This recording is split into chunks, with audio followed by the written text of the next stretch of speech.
want to remind us of the realities in American education that give rise to this session today.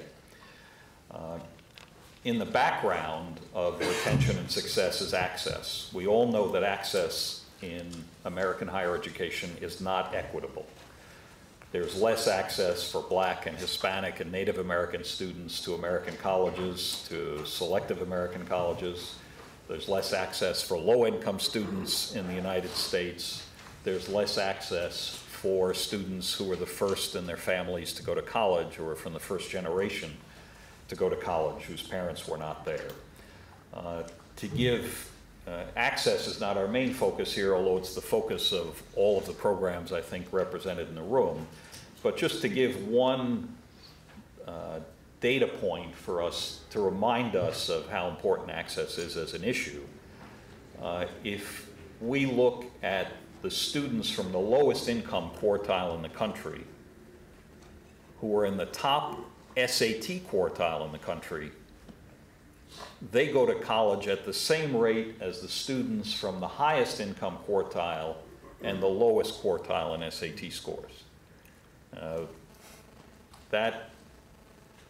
don't know if you digested that.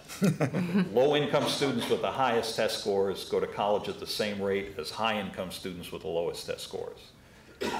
That's an example of inequity in access. You've talked more about social challenges that students face when they go to college than academic. That the students who are being admitted to the colleges from your programs, from the programs that are represented in the room, are usually well prepared academically, but that even those students who are well prepared academically run across faculty members who make assumptions about whether or not they belong there. They run across fellow students who make assumptions about them. Some of them, in my experience, also face situations of just not having as much money as other students. The difficulty in knowing how to deal with that social situation with people who are your new roommates, your new suite mates. You're all eager to get students into college. You want to help them take the tests they need to do to get into college. Many of you are advocates with admissions offices.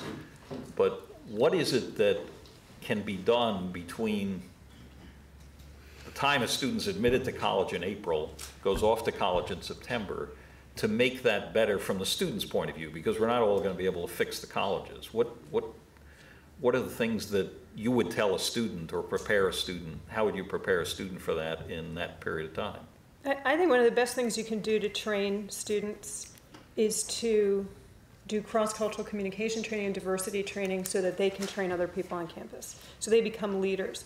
Posse has this idea that if you have a critical mass of leaders, then they will force change in a community. I like to tell this story about, this was actually our very first posse with Shirley in it, you know.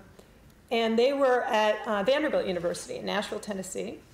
And she makes a face. No, it's a great school. It was very white, very Southern, very wealthy institution. You know, women wear dresses to the football games, and really, you know. But they were coming home, the posse itself was coming home from a party one night, and they saw these people running from tree to tree, kind of sneaking around the campus. And they walked up to these people and said, "What are you doing?" And it were students from the Gay Lesbian Association on campus. And they said, "Well, we don't feel comfortable putting these flyers up during the day." So the posse scholars took the flyers, give us those flyers, and the next day, they walked around campus in the middle of the day and they put up those flyers. And really what they were doing was showing solidarity and showing support. And I think there's this idea too that diversity is all about race, and it is certainly not a synonym for minority. And if the more we can do to train the students that we work with, that we need to build community, we need to support people who feel marginalized, we need to stand up and fight for people so they all feel comfortable in a community.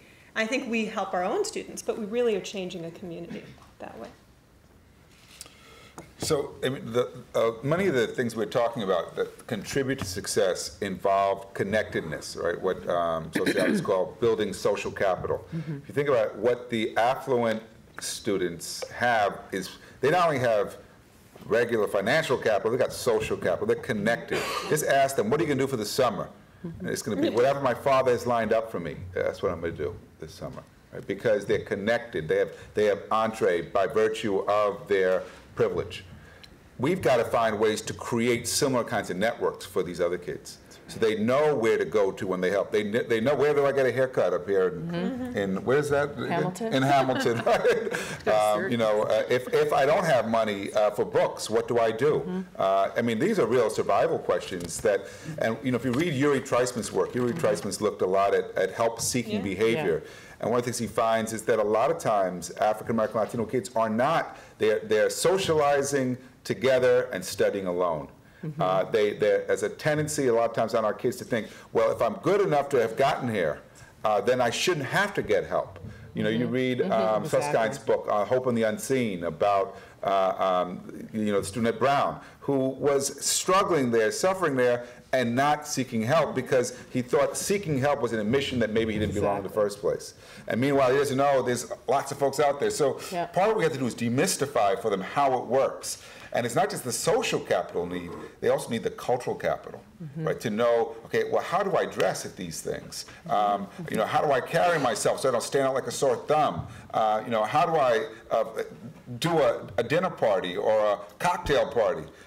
Because these are really outside their experience. And I think the more we can demystify, the greater their chance of being successful in these places.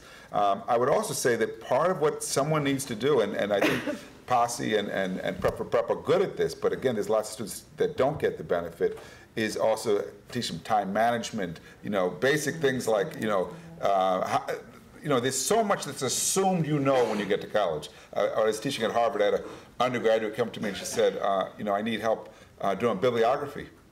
And I said, wow, I'm amazed. You're a junior at Harvard and you don't know how to do a bibliography? She said, well, people keep telling me I should have learned this already. They told me in high school I should have learned it already. I'm wondering, when will someone finally teach me this? And I think that there's a lot of assumed knowledge that that a lot of times in college they expect kids to have come with that our kids don't have. And someone needs to actually break it down from this is how you go about doing this work. If you read Claude Steele's work, he talks a lot about, you know, the importance of your attachments to the institution leading to your success. Exactly. If you want to be an engineer, you got to hang out with engineers. You got to get involved in projects that engineering faculty are doing. If you want to be a psychologist, you got to do the same thing, and because you have to develop an identity that's attached to your discipline, and that you usually develop through networks. But a lot of times, our young people need help understanding how to negotiate those networks, because it's a rare young person who on their own has the social intelligence to do this by themselves. So I would just say briefly, we identified, I think, at least two huge issues that we don't have solutions for right now, which is changing the culture of higher ed so that they actually become focused on supporting students and teaching them, and rather than expecting them to come fully prepared, and take no responsibility for the students they don't serve well. But the other big issue is public education, and the fact that the supply of students is not adequate. You know, the United States will be a country that is predominantly non-white by the year 2050. And people don't want to face up to what that means, what are the implications for this country if we don't begin to educate the diverse cross-section of the society. But that's our future. A lot of people like to look at Barack Obama, even people who don't support him, and say, well, he is proof that America has overcome its racist past. Well, guess what? There's lots of Obamas out there that are not yet thriving and emerging because they haven't been given the opportunity. And that's what we should remind them about. There's a lot more where that came from. Just haven't yet developed